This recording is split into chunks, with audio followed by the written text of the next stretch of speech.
Budget pass হইছে ভাই। Bug মার্কায় ভোট দিলে রোজ সকালে 1 ডজন সুস্বাদু চম্পা কলা একদম ফ্রি হোম ডেলিভারি পাইবেন। আর ভুল মার্কায় শিল মারলে মামা কিন্তু আপনার চামড়া দিয়া ডুগডুগি বাজাইবো। এখন কোন কলা খাবেন না ডুগডুগি হইবেন, চয়েস আপনার। জঙ্গলে নির্বাচন আসছে।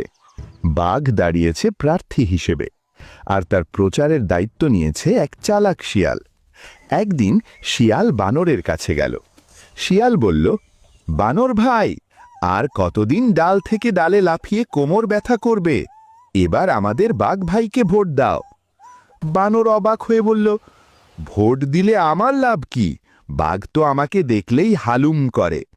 শিয়াল হেসে বলল, আরে ওটা ভালোবাসার হালুম। শোনো, বাঘ ভাই জিতলে জঙ্গলের সব গাছে লিফট লাগানো হবে, আর লাফ দিতে হবে না, বোতাম চাপলেই ওপরে উঠে যাবে। বানর চোখ বড় করে বলল, সত্যি নাকি? গাছে লিফট? শিয়াল বলল, এতেই শেষ না, থাকবে ডিজিটাল কলা গাছ। খোসা ছাড়ানো কলা নিজে নিজে বের হবে, তোমার শুধু খাওয়ার কষ্ট। বানর তো খুশিতে লাফাতে লাগলো, বলল, এইবার তো আমি রাজা। শিয়াল চুপি চুপি 100 টাকা দিল, বলল, এই নাও একটু চা নাস্তার টাকা, ভোটের দিন শুধু বাঘ ভাইয়ের মুখে সিল মারবে। বানর বলল, বাঘ ভাই জিন্দাবাদ। নির্বাচন হলো, বাঘ জিতে গেল।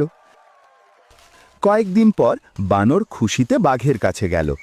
বানর বাঘকে বলল, বাঘ ভাই, আমার গাছের লিফট কবে লাগাবেন? আর সেই খোসা ছাড়ানো কলাটা একটু খাবো।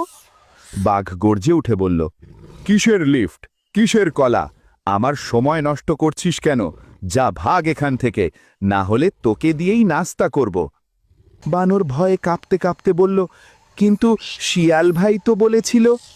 এমন সময় শিয়াল জঙ্গল থেকে বের হয়ে হাসতে হাসতে বলল, আরে বানর ভাই, নির্বাচনের আগের কথা কি কেউ পরে মনে রাখে? ওটা ছিল নির্বাচনী মূলা। এখন বাড়ি যাও, 5 বছর পর আবার আসো। বানর মাথায় হাত দিয়ে বসে পড়ল। সে বুঝল সে প্রতিশ্রুতির ফাঁদে পড়েছে। সামান্য টাকা বা মিথ্যা প্রতিশ্রুতির লোভে নিজের মূল্যবান ভোট নষ্ট করবেন না। যে প্রার্থী বাস্তব কাজ না করে শুধু স্বপ্ন দেখায়, সে আসলে ধোঁকা দেয়। ভোট দেওয়ার আগে ভালো করে চিন্তা করুন।